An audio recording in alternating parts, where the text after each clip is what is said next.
From the press, oo. Alright, hello po. Magandang hapon po sa inyong lahat. Maraming salamat sa mga kaibigan at sa mga press people na nandito. Hello po. Thank you po. Yun! Eto naman, susunod, palakpakan po natin, Cyril Manabat! Pati ka na agad sa mga kaibigan natin na nandito this afternoon, Cyril. Good afternoon po sa inyo lahat. Maraming salamat po na po. Lakanin po kami ngayong araw. Sana mag-enjoy po kayo today.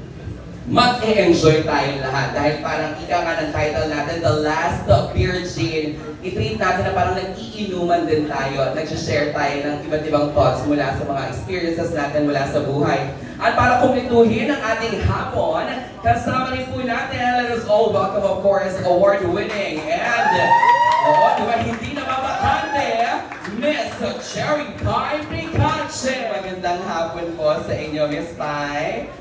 Siyempre, ayan na. Oo, bumati ka na agad-agad sa lahat ng mga nandito. Hello, good afternoon po. Thank you for coming. Oo, ayan. Gusto ba natin na photo na lahat o mamaya na lang? Photo na, pwede daw po muna tayong mag-center muna. Ayan, Miss Pai, JC, Sai, and si Jan, Dirk Noel, and Tita Mel. Center po tayo para sa ating mga friends na nandito ngayon. Let's start taking pictures.